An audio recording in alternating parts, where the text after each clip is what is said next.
You're tuned into RBLR, the home of Tampa Bay's Reveler Sports. 4 seconds left. In front. Happy moment. The Tampa Bay Lightning have won the first Stanley Cup. And the Tampa Bay Lightning have won the Stanley Cup. Lightning strikes twice. The Tampa Bay Lightning win their second straight Stanley Cup.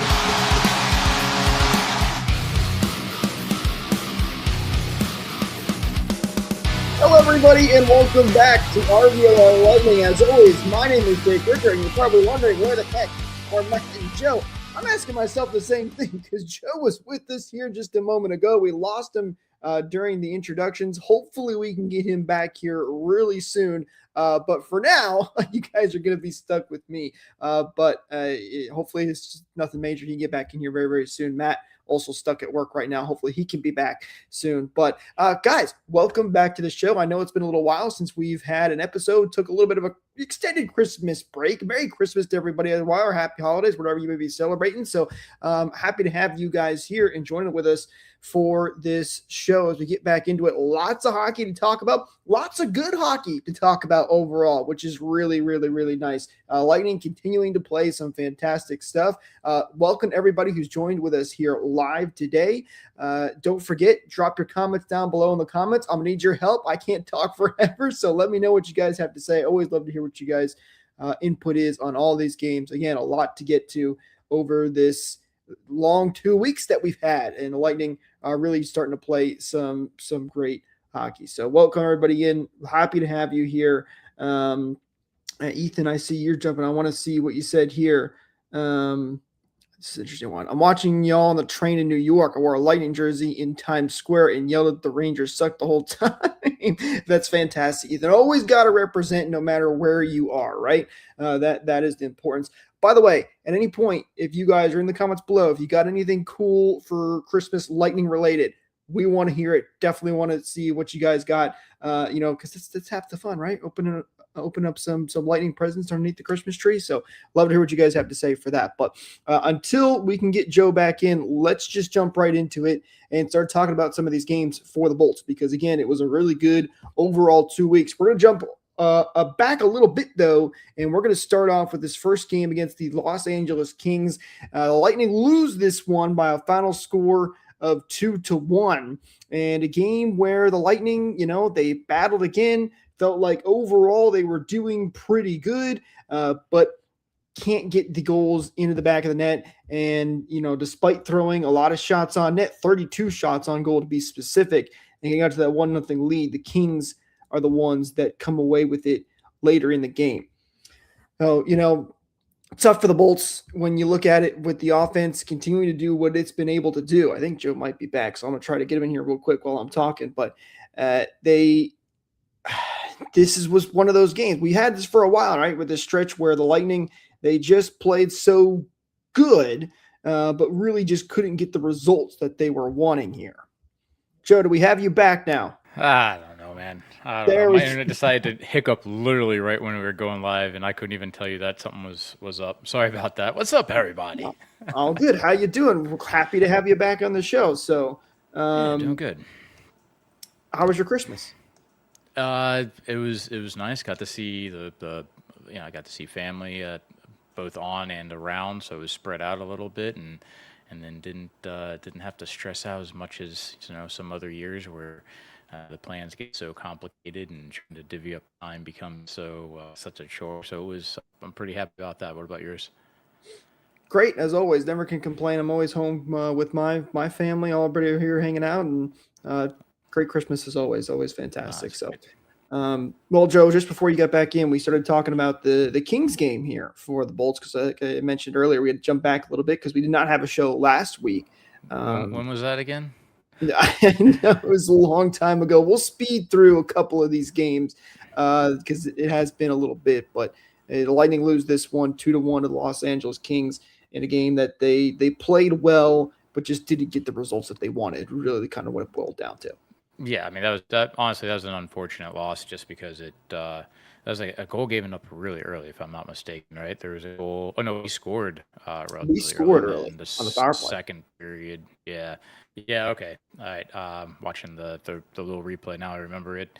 Yeah, unfortunate game, right? I mean, it's one of those teams that they've had the Kings have had one of those up and down seasons. I feel like, and they've won a lot of games, but um, this is one that I think Tampa should have been able to have in the bag, but should I even say the word because it started to become a kind of a bad word? Power play. Uh, 1 for 4 is not terrible, but I mean, you get these opportunities. Bjorkstrand's goal wasn't like a typical power play goal, so I guess what can you do on a night like that? And I'm sure we're going to get into it more when it comes to that power play because it is definitely the number one issue for the Lightning right now. It's clearly been an issue all year long. It doesn't seem like it's getting any better. There's been a couple of glimmers of hope on some of these games where you say, okay, well, there's a little bit of something that they got going, but then it completely falls apart the next game. But tough one for the Lightning. You lose it by 1 goal. Things like that are going to happen. You move on to the next game, though, where the Lightning took on the Carolina Hurricanes. And oh, hey, there's the offense. They come through. They win this one by a final score of 6-4.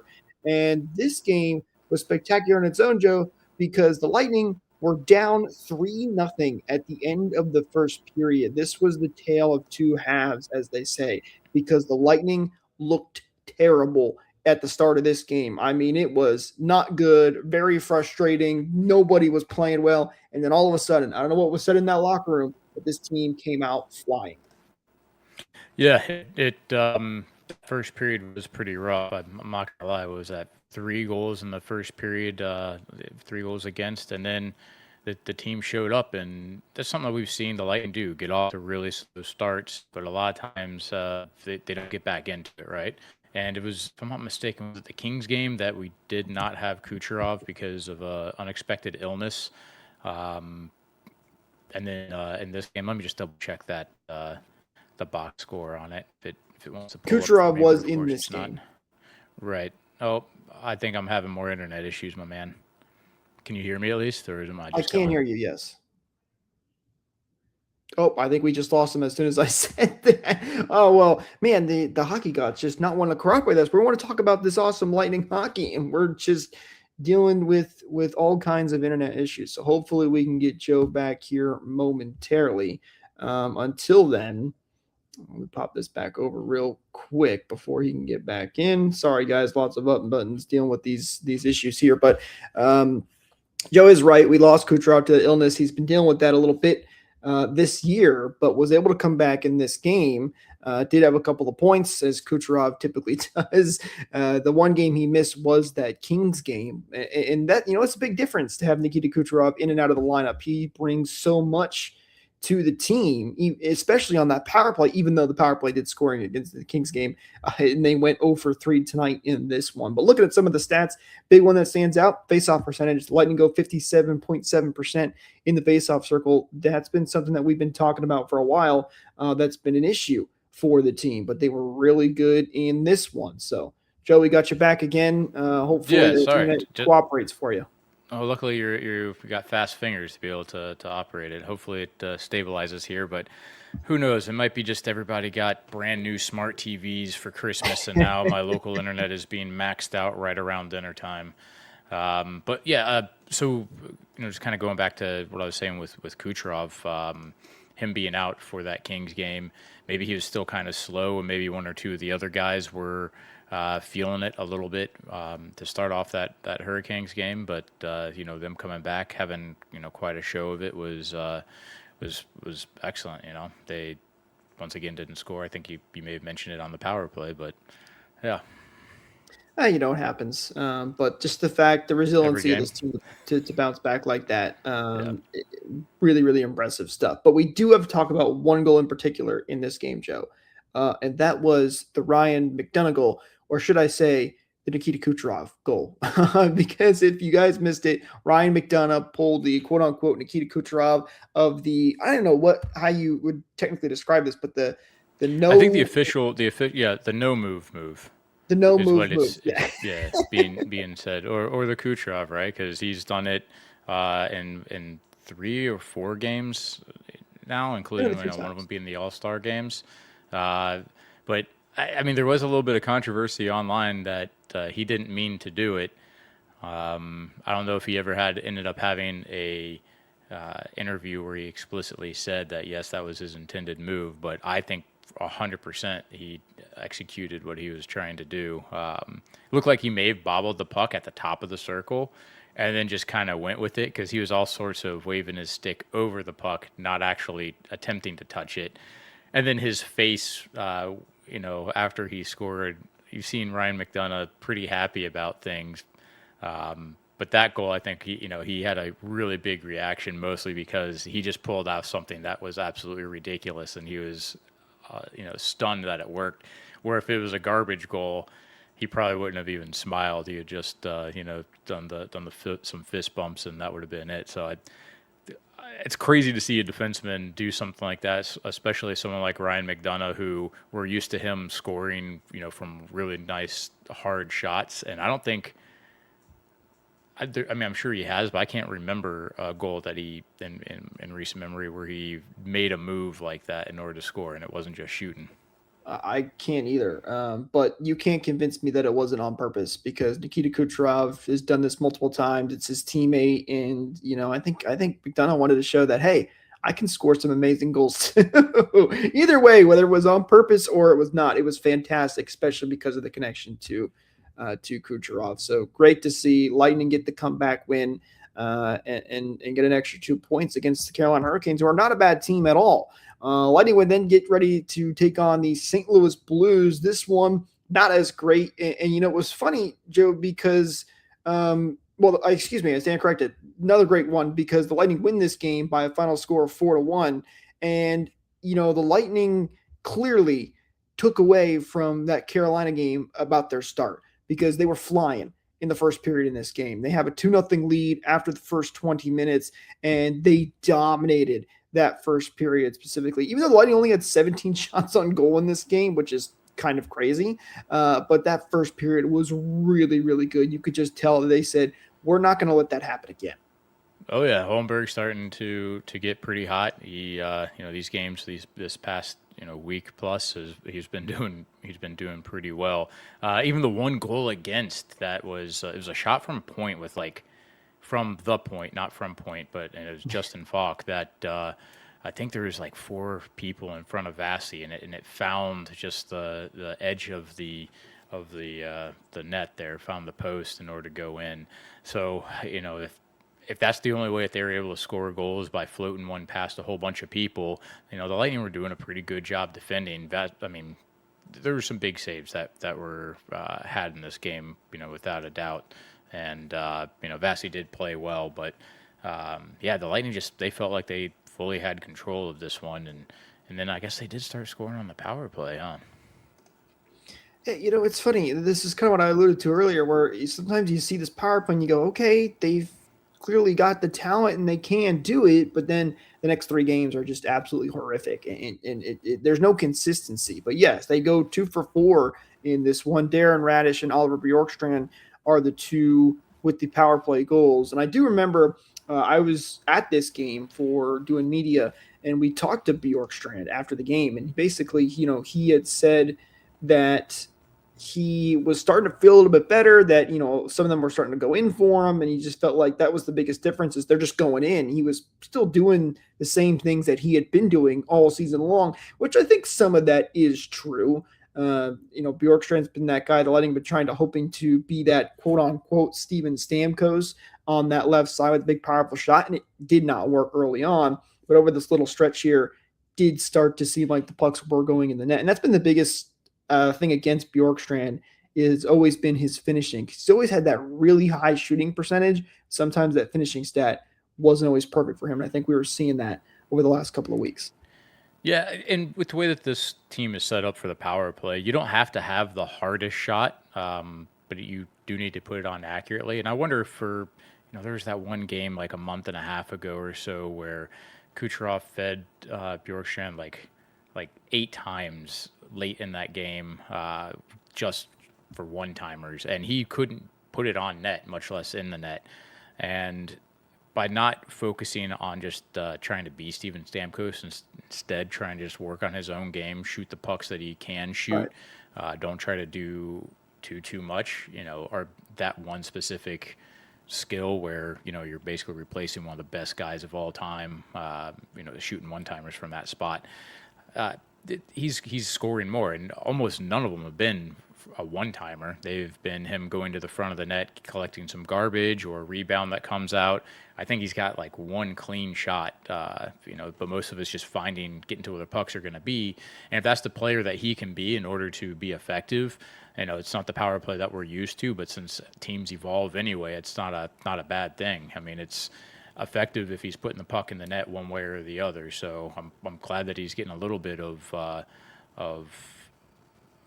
I won't say consistency there, but a little bit of relief when it comes to being able to put up some points. And the truth is that now that Radish can hit the net, I think he still has the hardest shot goal for this season.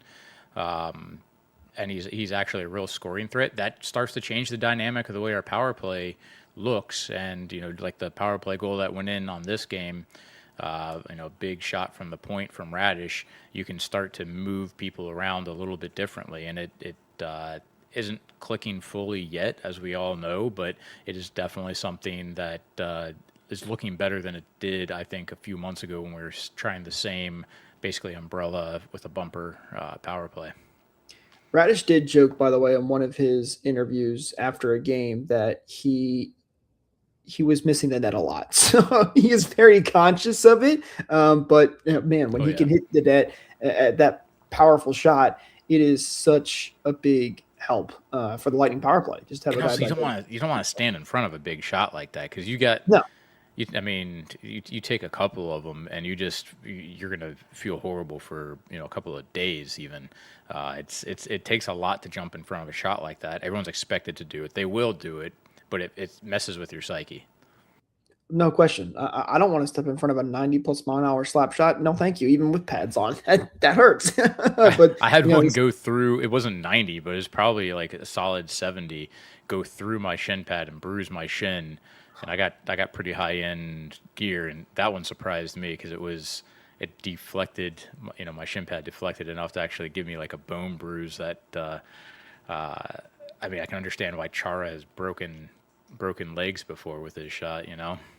There's a reason they say hockey players are the toughest in the world because they're taking these shots game after game. And some of these guys, look like someone like, here's a name callback, Dan Girardi, who just blocked an insane amount of shots. Those guys' bodies, I'm sure, have a lot of bruises from all their years. Hey, speaking of tough guys, let's get into this next one. Yeah, well, tough is right, Joe, because this is the Battle of Florida, and it has been a must-watch TV over the last couple of really years, I should say. It's been one of the biggest rivalries in hockey. I don't think that's even a question right now, and it's been one you circle on your counters all the time. And the Lightning, as of late, had not been winning these games. And of course, this is the big one, right? This is the last game before you're going into the Christmas break, and they had not beaten the Panthers in recent memory. Brandon Hagel not playing in this game still because he had been out on IR with that injury after getting injured in the last Florida Panthers game. So that streak of Hagel getting hurt in every Panthers game does finally come to an end because he wasn't playing.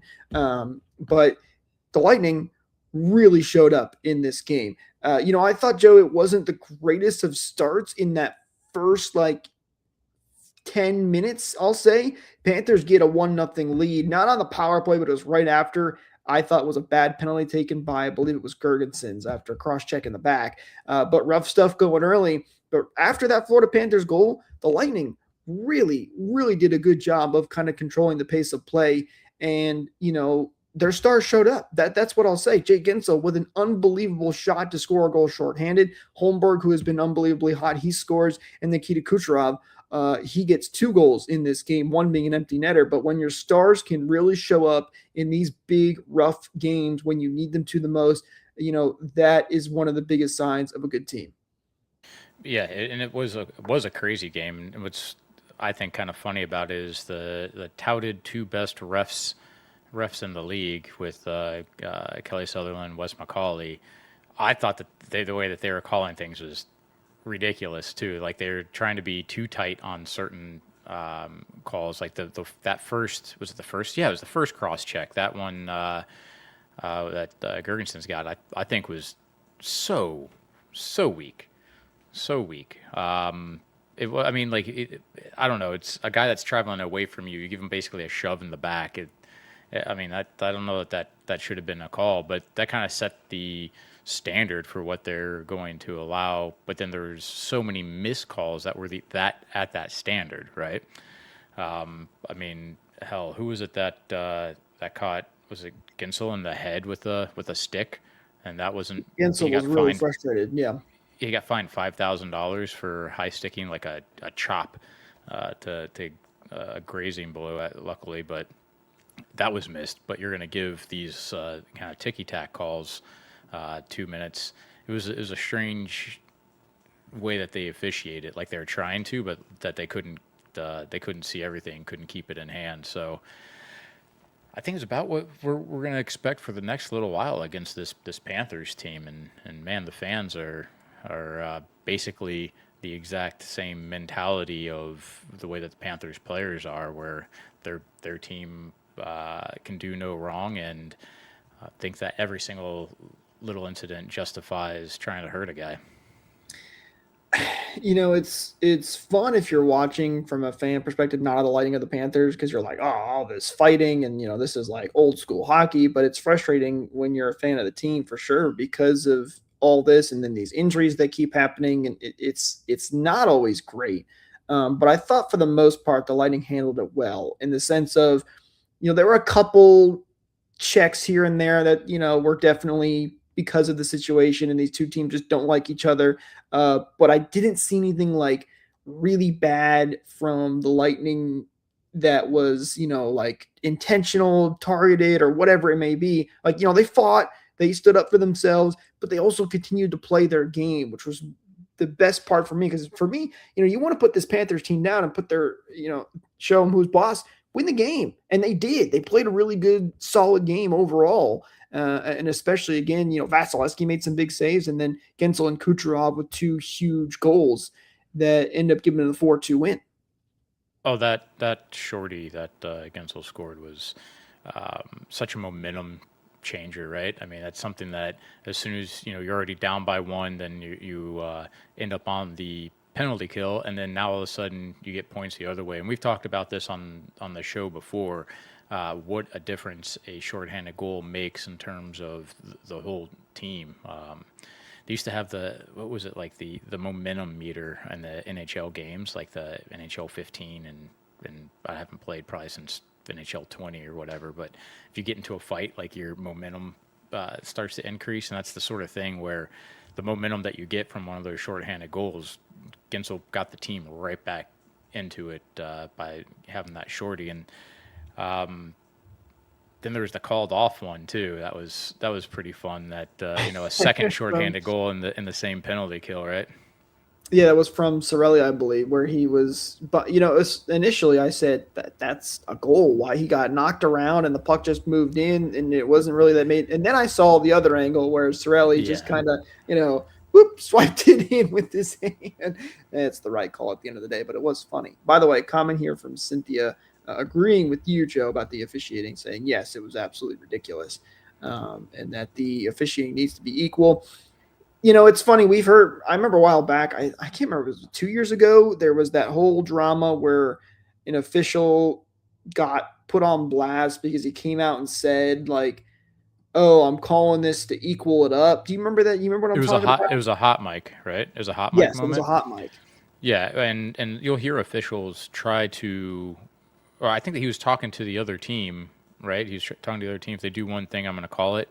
You know, he was looking for something specific. Was something like that to even it up. Yeah, but I mean, there is a lot. That's the whole thing. Is that as good as the NHL players are compared to a beer leaguer like me, the officiating should be at an equal level. And one of the things that you notice when you're playing crap hockey like I do is the officials are just as bad, and most of it comes down to really just communication. But the refs on the ice in the NHL game, if you listen to those mic'd up moments, they never shut up. they're constantly talking, puck's loose, move it. They're yelling if it's going to be a delayed offside. They really do a good job of communicating those things. And sometimes, a hot mic moment like that, maybe they open their mouth a little bit too much and say their intents too much. But it's also good when you hear them say something like, all right, you guys get into another scrum. I'm taking one of you, and I'm not sure which team. So someone's getting a power play. You don't know if it's going to be you that puts your team shorthanded or if it's going to be them. So now you kind of start to knock it off a little bit. Obviously, this wasn't a game where that directly applies, but when you have good refs that are trying to manage the game, they should be doing a lot of communicating. It seemed like in this one, they're trying to set a precedent, like I said, with getting penalties early, but then you miss so much other stuff. I don't know that it necessarily was against the Lightning per se, like it was biased one way or the other, but it definitely ended up giving Florida a lot of chances to come back. But man, they had an amazing. They really had a very, very pretty power play goal, the Marchand goal, which all five guys touched the puck off a face-off win. But our penalty kill was outstanding the entire game. That's the funny thing with the special teams, right? You have the power play, which has been abysmal. I've gotten to the point where I'd like to see the Lightning just decline power plays at this point because it's just not good. The Lightning were 0 for 6 in this game. Panthers were 1 for 9. But for your penalty kill to score a shorthanded goal and kill off 8 penalties. Now, granted, some of these were abbreviated because there were so many penalties in this game, but still, killing off 8 penalties, only giving up 1 goal in 9 opportunities, and to score a shorthanded one, that is really, really good. And the Lightning have been ranked top in penalty kill percentage for basically the entire year. So yes, the penalty kill, and without Brandon Hagel for this game, because Hagel's been a staple of that PK. They did not have him for this one, and they still were really, really good. So there's no question this penalty kill has been a huge part of this team's identity this year. It's been really, really helpful. I'd still worry about that power play, though, because you have 6 opportunities to try and, make this game a little more one-sided, and they just can't do it. It's, I don't know what to say about it at this point because they can't figure it out. Here's a kind of an interesting thing. The PK is second in the league. The best is the Avalanche. 85.8 versus 85.3%. The power play obviously isn't very good. Let's see, we're sinking. We're 22nd in the league for power play. But then where did I just see? The Avalanche are 26th in the league. Huh. So, that's not all of our issues. They definitely give us a few more wins, but the Avalanche still only have 2 regulation losses on the whole season, and they're working with a 16% power play. That's unbelievable. I almost don't believe it. Calm down, Eureka. Calm down. That's as much as I'm going to pump up the abs for now. And I can just see him, it's like, yeah, it's my abs. Yeah. Definitely. We'll see what happens come playoffs. I can see, because I have different admin powers, and I can see Eureka right now. He's smiling, so I'll just let you know that. For those that don't know, Eureka is an Avalanche fan as well as a Lightning fan, so we give him a hard time. But it goes to show you, though, Joe, that even with a bad power play, you can still win hockey games and be a good team overall, which is what the Lightning have been doing for the most part. But the antithesis of what we used to have, right? It was right. A really strong power play team, but we were kind of trash 5-on-5 for several seasons, and now we've gotten more consistency at 5-on-5, not as good on the power play, and I'd argue that the team is better. Yeah, I do think they are better. Still would love to see that power. Of course, you want your team operating on at the highest level on all assets of the game, right? But if at the very least, if you're going to trade off that power play for 5-on-5, it does seem like the team is better. Maybe you can live with it a little bit. We'll see how much of an impact that makes, when you get into the postseason and stuff. But at least for now, it is working. The Lightning are playing good as an overall better team. But that power play is just something to keep your eye on. Quick comment. Go ahead. A quick comment here from Lisa. She said that there was 3 4-on-4s in that game. She's absolutely right. There was a lot of 4-on-4 hockey because of the back and forth penalties. It was a little more open eyes for both the guys. And that's another spot where the Lightning shine because that even strength where they've been much better this year. Yeah, absolutely. There was one other thing from this game that I wanted to talk about, and that was Scott Sauber ended up getting a fine for a slash, the maximum allowed under the collective bargaining agreement, which was just under $3,000. The Florida game was his 8th game played. He ended up getting 26 total penalty minutes because they handed him, I think they handed him 14 for that one, and then at the end of the game he got a 2 and a 10 just to get him going home. But I don't like that slash. I think he's been actually playing pretty well as a Lightning player when he gets called up. He's been responsible, working hard. He's got points and goals to his credit. He hasn't been just a goon on the ice. I feel like he's been doing a good job contributing. He's also the tough guy that is there if there needs to be a response. I understand that it probably looked like, and he definitely thought that he was getting head hunted on that play right before he slashed the guy, but I just don't like. I'm not sure I like the slash. I think I want to see him just grab him and force the guy to fight, because that's the hardest thing you can do to the Panthers. They're about as elusive to fight as you can get. You know, they turtle, they leave their gloves on. Force a guy to fight if he's doing something like that to you. I don't like the cheap shot slash to the ankle. I'm with you. Cheap shots are never good. They're never the way to go. I'd rather see you fight and stand up for yourself, make that hard, physical, legal play, and beat them on the scoreboard, which the Lightning did for the most part in this game. But I'm right there with you. I do love this comment here, though, from Lisa, who said, "Leave him alone. He's going for king of the box." Yeah, he's taking a lot. Even though, like you said, Joe, he's had those moments where he's looked really good. He's definitely been the Lightning have been using him almost as a goon. Is he getting close to? He has to be with 26 minutes now, passing Lilleberg. I don't know. That's a good question. I don't have it pulled up in front of me. But I'll try pulling that up real quick. Well, I keep forgetting about Lilleberg, and because he's been hurt for so long now, and he was, taking a lot of penalties, as we documented well on the show. By the way, also a comment here from Daniel asking whose slash was worse. I don't. Barzell's was, I think, worse. To be honest, like that one was. I think that one was a little bit more dangerous. I don't know. That one was bad, man. That one was just really bad. Slashes in general are usually not a good thing because it's it's clear intent. You're taking your stick and just whacking a guy for almost no reason. So Lisa just said she thinks that he's number one. I'm assuming that she's either referring to Lilleberg or Sabourin, which were both wrong. It's Curtis Douglas with 75 minutes. Sabourin's got 63, and Lilleberg's falling off in the distance with only 43.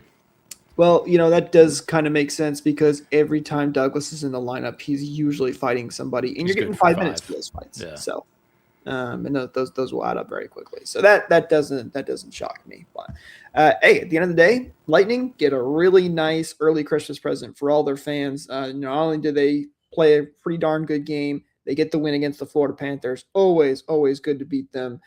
Just solid game for the Bolts. That's what you love to see against your big rival. And, they stood up for themselves as well during the game. So early Christmas present there. Not so much an early Christmas present is the Lightning did find out they did not have Ryan McDonagh in this game. He was a late scratch, kind of a surprise one. And this has been weird, Joe. I don't ever remember having a season like this where the Lightning have had a lot of players who have been out for like a game or two, which is something weird, and they're expected to come back. And next thing you know, they've been put on IR. It happened with Vasi. If not happened with McDonagh, he has gone back on IR. Victor Hedman is another one that he came back too fast.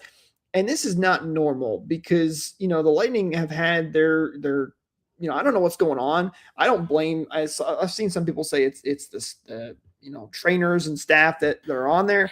Anyone that says the trainers and staff aren't in the room, they need to sit down and shut up. All right, because you have no idea what's going on. They're talking to the medical professionals, and you're just guessing based on when somebody's cut. Making assumptions like that you're doing a disservice to yourself and the medical staff. Unless you see something blatant, you have no clue. That being said, yeah, it seems like that right now guys are rushing back too early, and maybe there is a culture where a lot of these guys have played on the team for a really long time, right? So they are used to pushing through some injuries, and they're getting older now. So there might be a culture thing in the locker room where they're coming back too soon and not resting their bodies. And we've seen that happen with multiple guys now. And at the end of the day, as much as you want to win in the regular season, secure your playoff spot as quick as you can, all that fun stuff, you want to be healthy, especially when you get closer and closer to the postseason. And the worst thing you can do for yourself is come back too early, like in Victor Hedman's instance, and then you're out for 2-3 months. You're just out for just an extended period of time. Lisa brought this up. I want to know when Erik Cernak is back. I almost forgot about Cernak because he's been hurt for so long. And you want to be healthy. You want to be 110% before you do come back. By the way, Lisa, I don't know when Cernak is coming back. I wish I could have more information for you, but as we all know, the NHL just in general and the Lightning specifically are very tight-lipped when it comes to this stuff. So hopefully soon. The only thing we really do know is Hedman, who should be back before the Olympics. He should be able I think to play. they're saying, weren't they assuming that for Lilleberg too, that he'd be back around that time? I think so, but with these timelines, you just never know. Yeah. But yeah, I believe it's around. And the truth is, I know with Hedman's, they announced that they went for a second opinion after he came back out, right?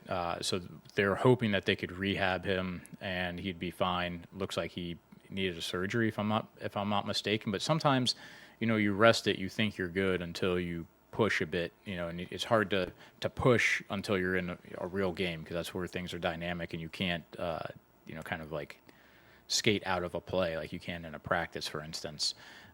So Yeah. Sometimes you just don't know, and as you get older, it hurts that much more. And then you get somebody like Hagel, where when it's ahead, it's you can't tell. You just really can't tell. Update for anyone that remembers. My head's fine. I'm good. I was fine after 3 days, but obviously he was still feeling it.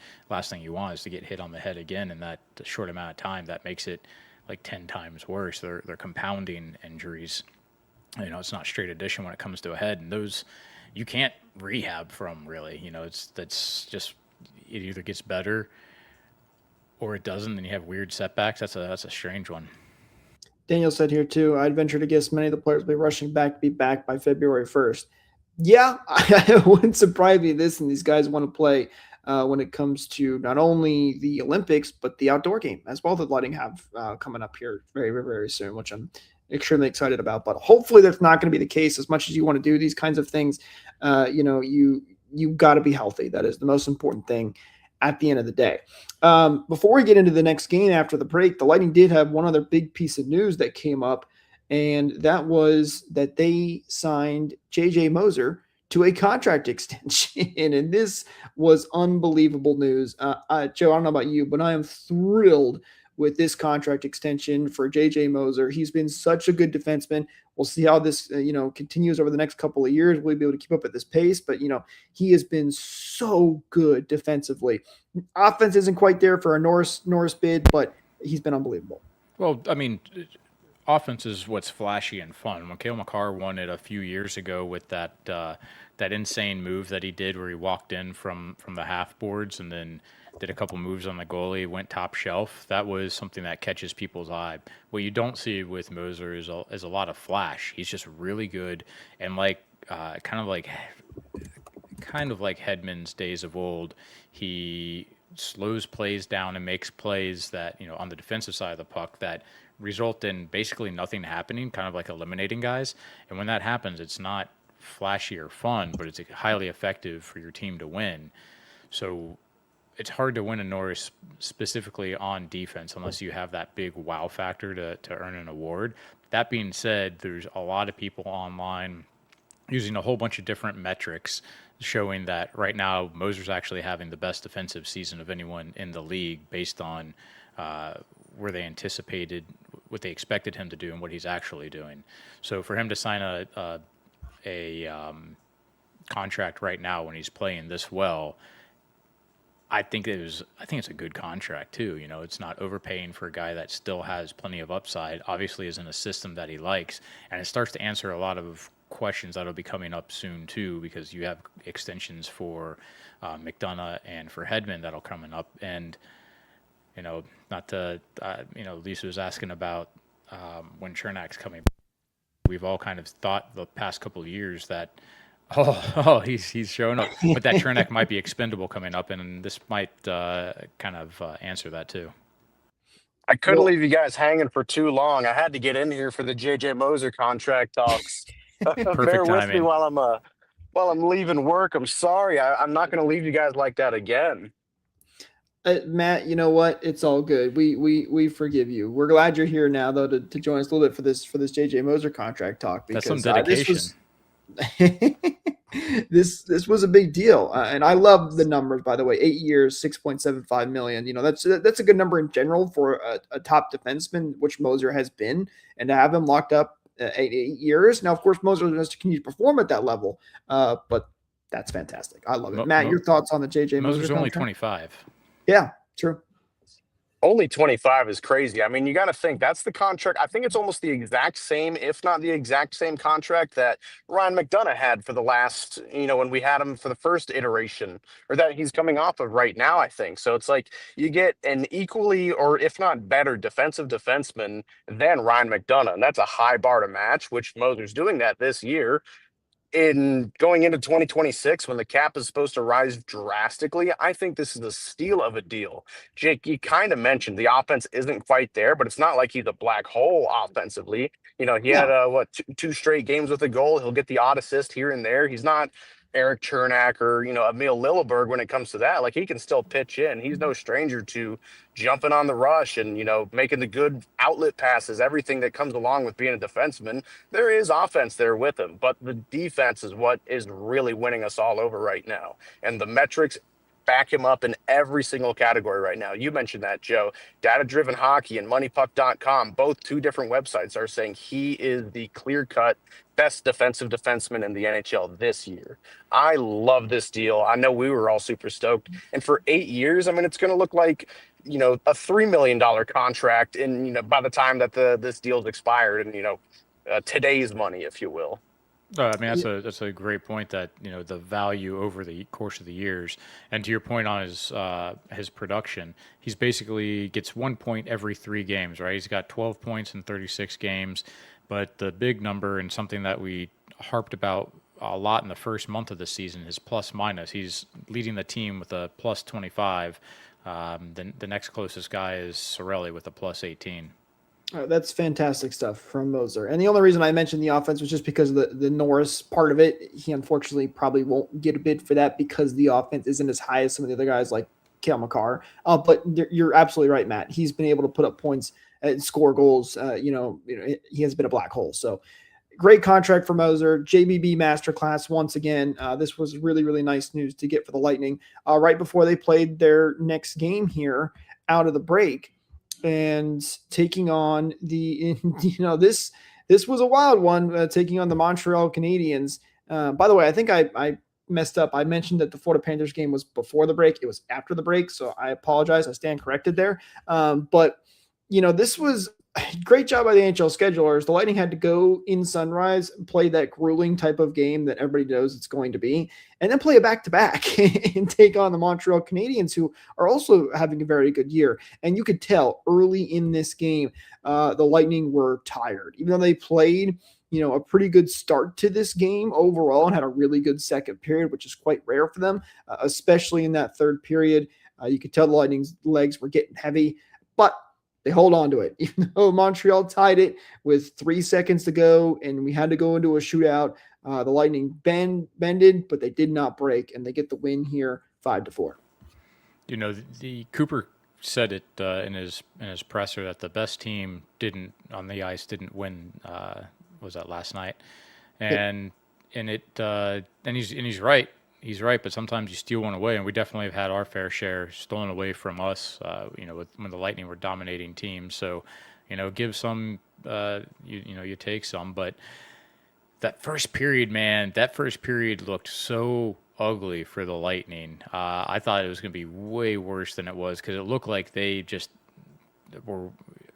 obviously they had 22-hour instead of 24-hour difference in the games, having the earlier game, having such an emotional one against the Panthers. They had 3 shots in the first period. They looked terrible, but thank God we have probably the best backup goalie in the league to help the Lightning out to keep the score 0-0 through that first 20 minutes. Best backup goalie in the league is a hell of a statement to make, Joe, but I think you might be onto something. JoJo kept us in this game for way longer than we really needed to be. Like, going up 3-0, it sounds really good, but it didn't really feel like it. We're all saying that first period was really rough, and Jake, you mentioned it, that really great, rare Lightning second period. You don't see that too often. And then the third period was kind of a mismatch of both. Excuse me, I'm also getting over being sick as well. But this game, it was definitely a heart palpitations kind of game coming off of that Panthers win. Like you said, emotional and heavy with a 22-hour time difference as well. That'll take a lot out of you. But, I mean, even still, you said it as well, Joe. We had a couple stolen away from us this year. It's nice to steal one back. Matt, you joke about Joe's comment, but I think Joe's right. Jonas Johansson, he's been really, really good this year. I give him a lot of credit. It's a role he got thrusted into a kind of a starting role a couple of times with Vasi's injury. He's been playing his best hockey in his career, and he was fantastic in this game. There's no question that first period could have been a lot worse instead of being 0-0, and he made some unbelievable saves. And then in the shootout too, the Lightning scored 2 goals and the Canadiens scored none. He was fantastic in that shootout. Also, I want to bring this up. I don't know if you guys saw this. It was the first time I ever noticed it, and I don't think they've done it before. But during the shootout, Thunderbug came down with his helpers, and they handed out a ton of yellow pool noodles to all the fans right behind Jonas Johansson. So there's a picture too of Johansson skating off after the win with all the yellow pool noodles. It was, like they do for an NFL game on a field goal, all the fans waving stuff. Basketball, they've done that traditionally for the free throws. Yeah, and they did this for the Lightning game in the shootout. I don't think I've ever seen that before, but it was very entertaining. It was pretty funny. So I must say that the first star of the game was whoever handles the Montreal Canadiens sticks. I think they had 6 different sticks break this whole game. They were robbed of many, grade A chances just from these sticks breaking. So thanks to whoever that guy is that handles the sticks, the equipment manager there, because he really did help us out there. It could have been a completely different game, seriously. I mean, how many times have we been bitten this year from our own sticks breaking? This feels like a nice stroke of luck that we haven't really had this year. Also, did anybody have any weird flashbacks after the Canadiens scored with 3.8 seconds left, and then there was a review from the Situation Room in Toronto for a missed stoppage, but this time there wasn't a missed stoppage. So I thought that was pretty funny. Just in that it was definitely a good goal. I don't think there was any missed stoppages, but for a second there you're going, is Toronto going to give us one here after what they did to us against Pittsburgh? No, it wasn't. But they get the win at the end of the day. They get the 2 points. And to be able to win back-to-back games right out of the break, that's huge, even though the Lightning did not play their best hockey against the Canadiens. So there's the overall look at the week and all those games that we had to catch up on there. Good stuff for the Bolts. They've been continuing to win. They're sitting in second place in the Atlantic Division right now, although the Detroit Red Wings, who are in first right now, they played 2 more games than the Bolts. So take that for what you will. Lightning playing really good hockey, and they've got themselves in a good spot. All right, time for our 3 stars of the week. A lot of guys that deserved a chance at being a star this week, and a little bit of a tough list to come up with, but I think I like what we got here this week, guys. Something a little bit different. Not all the big stars on this list. Let's start with the number 3 star of the week.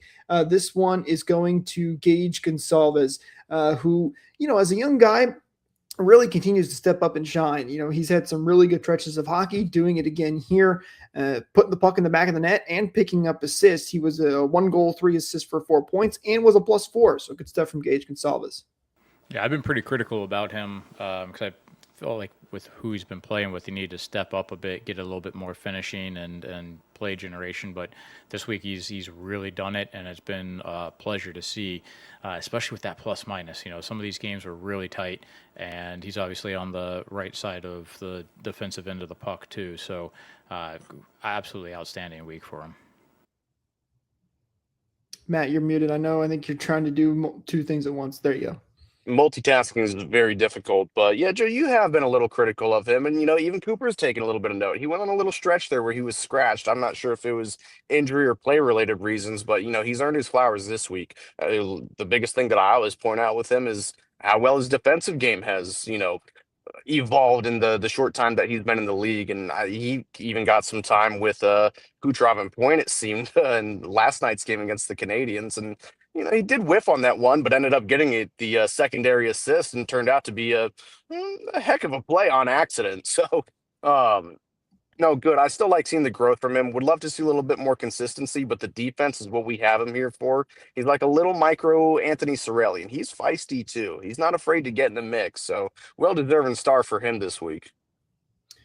When it comes to our number 2 star, this might be the most surprising one of the week, but he has been probably the hottest player on the Lightning right now, and that's none other than Pontus Holmberg, who has been on an unbelievable stretch, scoring lots of goals. 3 goals for him in these 5 games played, 1 assist, 4 total points, and was a +2.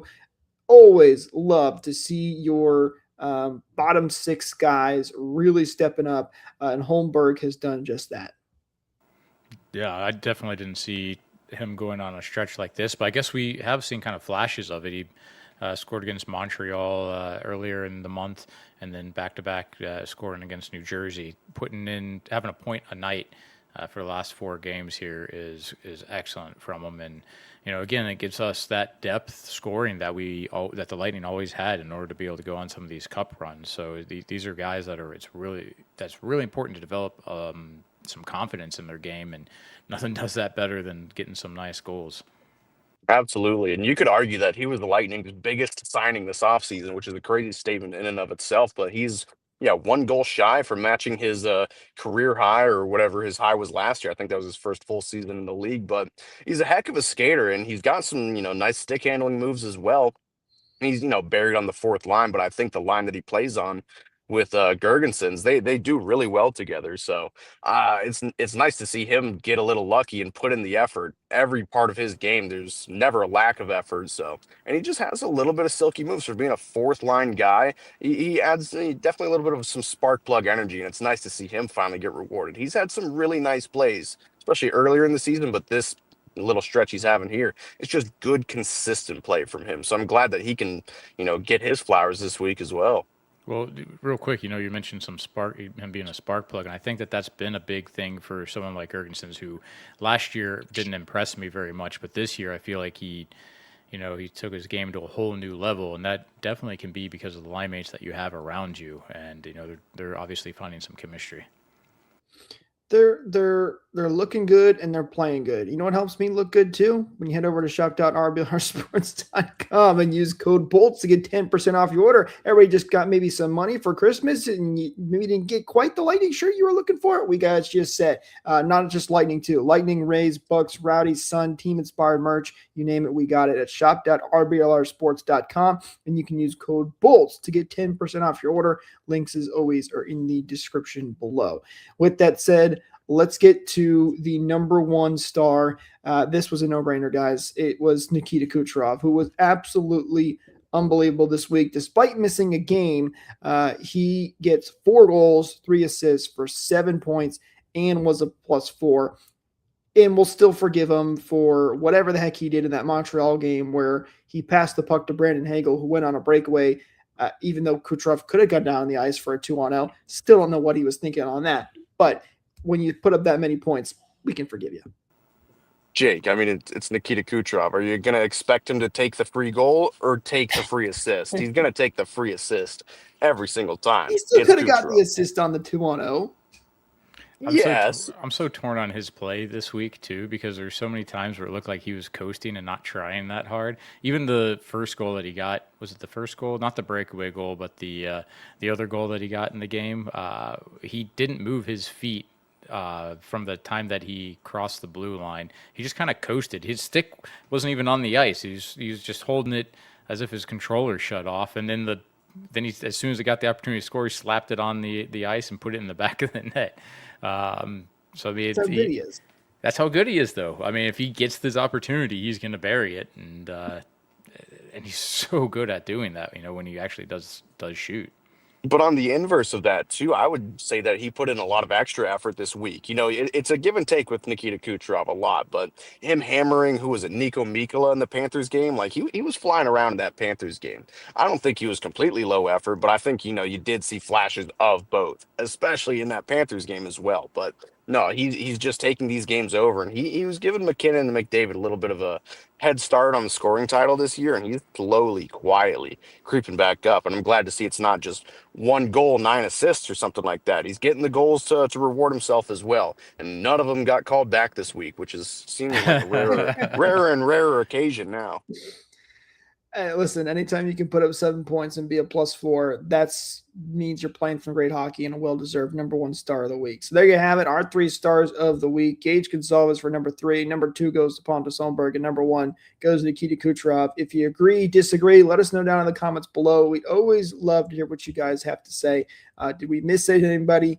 Put it down in the comments, and we always love to hear what you guys have to say. So, with that said, there's your 3 stars of the week. Lightning overall playing really well. Now looking ahead for the Bolts. Here's what's coming up. They're going on a road trip now. They're going to head off to Anaheim to take on the Ducks on Wednesday, the 31st. So 2-day break here for the Lightning. That game, by the way, at 4 p.m. Eastern.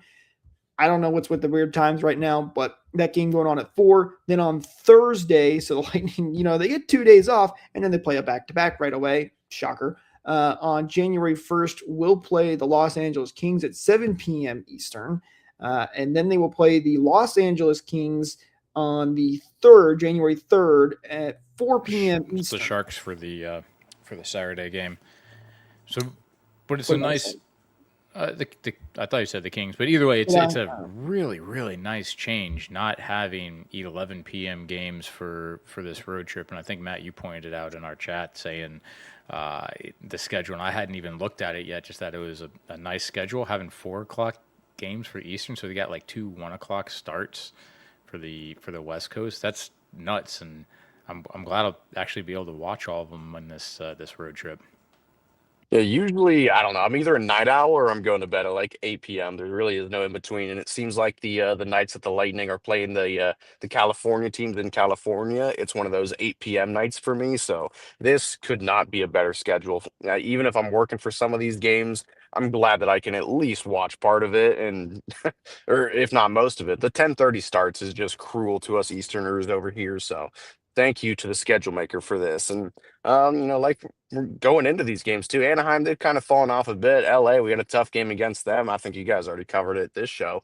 And San Jose, you never know what you're going to get with them. So a couple wild card teams, but hoping you can walk away with a couple wins. This California road trip used to be, it used to be Death Valley. It was kind of a easy couple wins there for years, and it's almost turning back into Death Valley again. So you can't take any of these teams easy, not even the Sharks anymore. You know what's funny? And I just noticed this too. The Lightning will be playing the Ducks in their last game of 2025 before the new year. They've played the Ducks a lot on New Year's Eve. I remember them.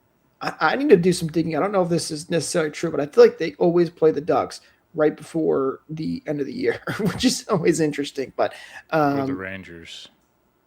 that is true. I think the Rangers are another one of those teams. Quick comment here from Lisa too. Cali trip is going to be much different this year. Yeah, I totally agree. Listen, the team has been playing really well, and nice that they're not going to have to deal with those late night starts. So I'm not gonna lie. I was a little bit ignorant on the West Coast standings here. I didn't realize that the Ducks were second in their division. They're not Ducks have been doing as good. badly as I would have thought. There's only 3 points behind where the Lightning currently are. Yeah, they Well, I started off really, really hot, but things have kind of not fallen apart, but they've come back down to earth a bit. They were having a really good start, but Dostal was injured for a while, and some other key injuries in the lineup, and just running out of a little bit of luck. But they're a team that earlier this season, I'm sure I said it on this show, Ducks for the playoffs in 2026, and it's looking like it's going to happen. Again, I'm always a tiny bit of a Ducks fan, so All three of these teams are potential playoff teams, with the Kings and Sharks both being in wild card positions. did anyone check to see if the Sharks coach actually gave his kid for a win? You guys saw that quote earlier in this year, right? They were like 0-8 to start the year, and he said, "I'd give up one of my kids for a win," and then they go on a crazy tear. So somebody needs to check if he actually gave his kids up. Oh boy, I did not see that, but that's pretty funny. One last thing before we wrap up the show here, because I forgot to mention it, and I'm very disappointed in myself that I forgot to mention it during the Montreal Canadiens game. But we had a player make his NHL debut that I personally am very, very excited about. You guys know I talk about Brandon Hagel all the time. He's been my guy. But I have been very high on Maxim Groshev, who made his NHL debut for the Lightning as a defenseman. Because remember, the Lightning got him as a forward, and he was a big forward prospect, but he is now playing defense. I thought he did really good in his first game. Didn't do anything crazy. Did have an assist, so he got a point in his first game. So right now he is a point per game defender. But I'm really, really excited about Maxim Groshev. And we joked about this in our chat before, but Michael was making fun of me for one of the hot takes that I said while we were up there doing media. Guys, I think Maxim Groshev next year, he's going to win the Norris. Oh. All right, you got lucky with the Brandon Hagel thing. He turned into a fantastic player. But, Jake, I don't know if I'm going to buy stock on this one. It's a little bit out there. I've been waiting for Maxim Groshev to make his debut. I've been really high on him for a long, long time. In fact, I made a video back in 2023 talking about how he could be the next superstar for the Bolts. So I'm just excited to see him up there. I thought he played a good game. Daniel says Groshev's contract is up this summer. Doesn't matter. He's going to get extended. He'll be a Bolt for a very, very long time. But nice to see him make his debut. We'll see what he does with it over this next little stretch. I think he's been called up a lot, just hasn't been able to play. So finally did get that opportunity against the Canadiens. So wanted to mention that before we wrap. I'll one-up you even, Jake. He's going to win the Hart next year. I love it, Matt. Let's no pressure, kid. Happen. All right, guys. I think that's going to do it for us in this episode. Thank you so much to everybody tuning in with us once again. Always appreciate you guys joining us. We'll be back next week, hopefully to talk about 3 more wins for the Lightning. But with that said, we'll see you guys later. Go Bolts.